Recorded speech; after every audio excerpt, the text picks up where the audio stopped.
¿Qué tal, amigos de la crítica? En el día de hoy vamos a hablar con el abogado Kevin Moncada. Buenas tardes, licenciado. Buenas tardes a ti y a todos los usuarios que nos están viendo.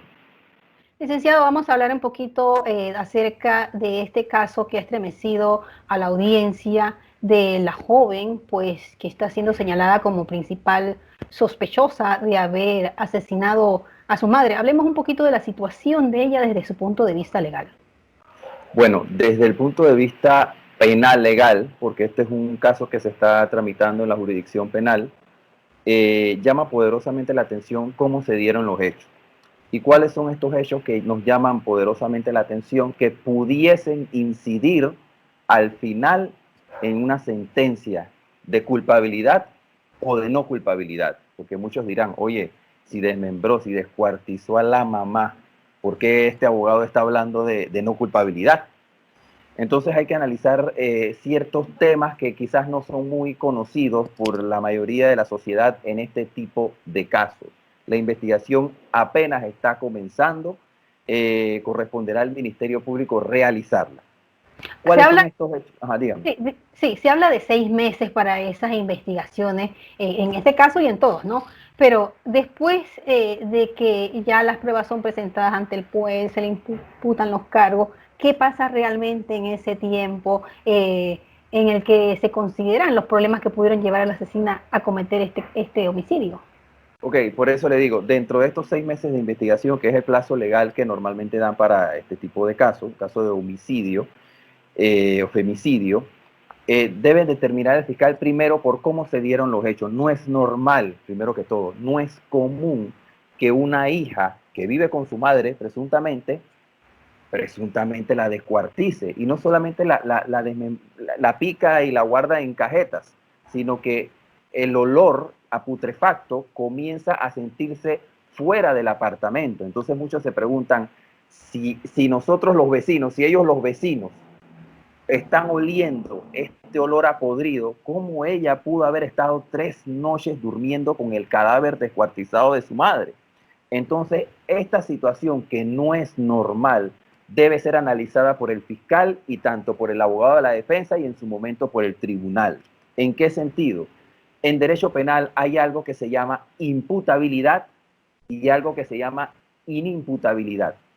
Para que una persona en derecho penal pueda ser condenada por un delito, tiene que ser imputable. ¿Y qué es imputable? Que es susceptible a que se le imputen cargos.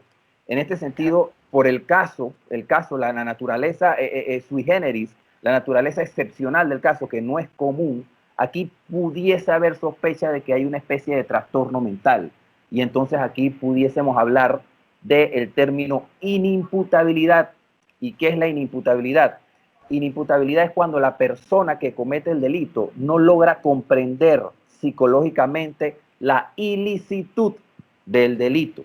Hay ciertos tipos de trastornos, pero eso lo tiene que determinar un psiquiatra forense del Instituto de Medicina Legal. Eso no lo hace el abogado con argumentación, eso no lo hace el fiscal con argumentación, eso no lo hace un juez. El juez tiene que, para poder decretar que aquí hubo alguna especie de inimputabilidad, se tienen que basar en elementos científicos, que lo hace un psiquiatra forense del Instituto de Medicina Legal. Aquí hay que analizar primero si la persona no era esquizofrénica y no estaba medicada. Hay muchos esquizofrénicos que escuchan voces y ellos siguen los dictámenes de las voces que muchas veces terminan en estas situaciones lamentables.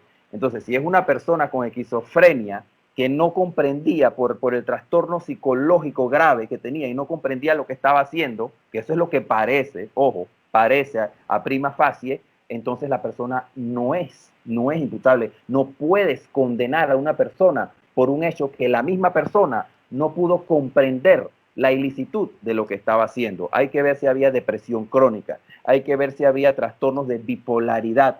El Código Penal también te habla de consumo de drogas, que esto está reglamentado.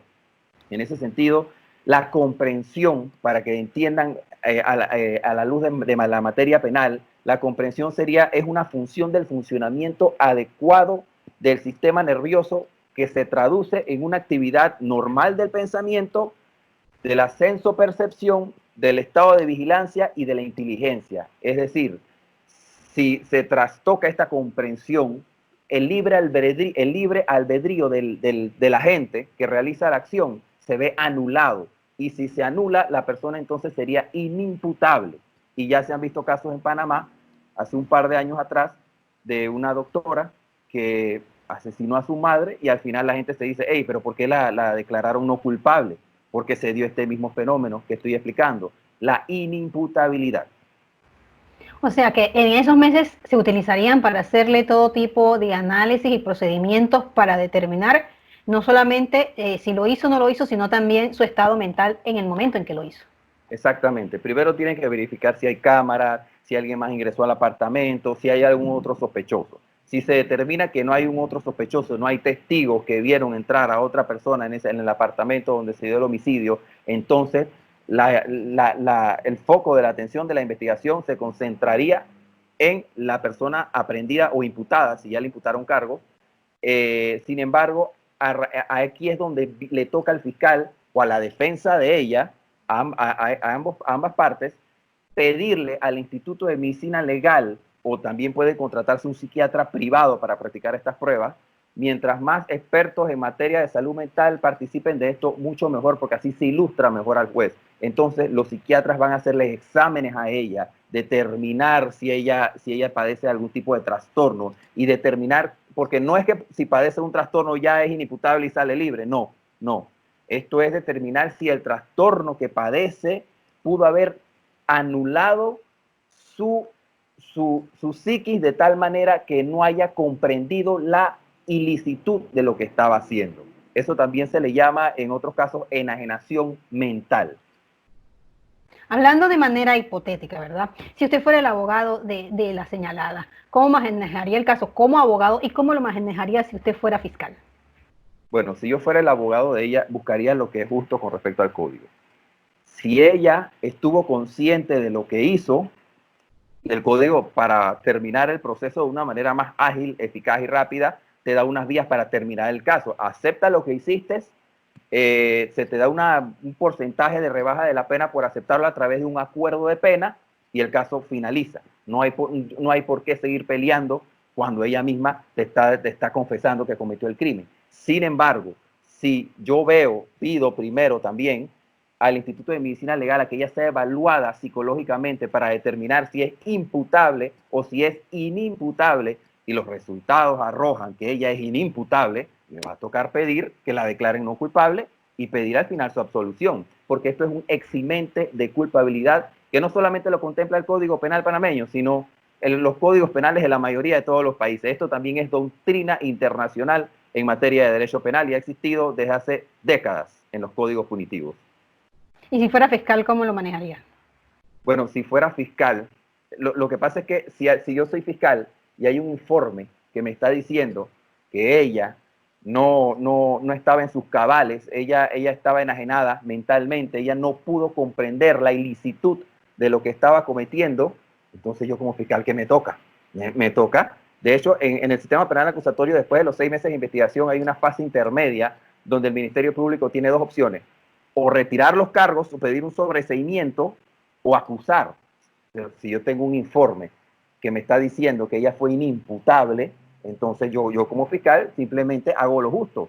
Pido un sobreseimiento por tema de eximente de culpabilidad, toda vez que la medicatura forense determinó o diagnosticó que ella era inimputable. Ahora, en el caso de que se determine que ella estaba consciente, que ella estaba en sus cabales, que ella conocía lo ilícito de lo que hizo, entonces como fiscal me corresponderá irme hasta las últimas consecuencias y pedir la pena máxima para que la sociedad vea que este tipo de hechos son castigados ejemplarmente. En el caso que usted mencionó hace un momento de la doctora que mató a su madre pero no la descuartizó, ¿verdad? Desde su punto de vista legal, ¿qué hizo la defensa para ganar el caso? Lo mismo que acabo de explicar.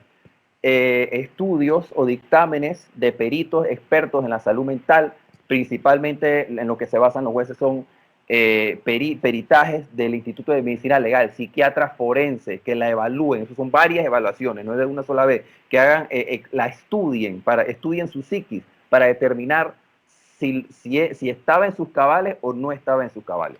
Mira, te voy a poner un ejemplo para que la gente entienda de esto de cuándo es inimputable y cuándo es imputable. Han habido casos en varios países donde el marido encuentra a la mujer con otro, cometiendo infidelidad. Y en ese momento el marido no se lo imaginaba, pero hay un momento que la rabia lo obnubila mentalmente y entonces tenemos lo que se llama el TMT, la transición, el trastorno mental transitorio. Trastorno mental transitorio. En ese momento se han visto casos que el marido apuñala a la mujer y al amante y los mata. Y después vuelve la lucidez a la mente. ¿Y él qué hice? ¿Qué hice? Llama a la policía, los detienen, pero han habido casos en Estados Unidos donde al final los tienen que absolver o declarar no culpables porque se probó que, si bien es cierto, no tienen ningún trastorno mental, pero en el momento de cometer el delito sí tuvo un trastorno transitorio. Eso se llama trastorno mental transitorio. Y en ese momento él no era él no estaba en sus cabales, tenía anulado su libre albedrío. Pero claro, esto se tiene que probar con peritos expertos en salud mental, como lo son los psiquiatras forenses aquí en Panamá del Instituto de Medicina Legal. Como no, licenciado, muchísimas gracias por estar con nosotros hoy aquí en Crítica en Línea para darnos un poco de luces acerca de este caso que ha estremecido a la ciudadanía y para que nos dé sus consideraciones finales sobre este tema. Bueno, si bien es cierto, este es un caso que ha llamado la atención, pero también la ciudadanía, la sociedad debe entender que esto no es normal. Esto aparentemente no se trata ni de crimen organizado, ni de rencillas de la madre con la hija. Esto pareciese ser, escúchese bien, pareciese ser un tema de trastorno psicológico. Y cuando se trata de trastorno psicológico, la ley penal prevé qué hacer con este tipo de situaciones. Así que espero que se haya comprendido la explicación que hice muy sucinta. Hay que determinar si es imputable o inimputable y en base a esto se va a determinar entonces si la sentencia es condenatoria o de no culpabilidad. De salir condenatoria la sentencia, ¿como cuántos años de pena podría estar enfrentando ella? Uf, llegando a los 50, porque tiene así, si no es inimputable, es decir, si es imputable, aquí a todas luces tiene casi todos los agravantes habidos y por haber, así que pudiese llegar a los 50 años. Era la madre, vivía con ella, la descuartizó, saña, me explico, claro, esto en el caso de que sea imputable.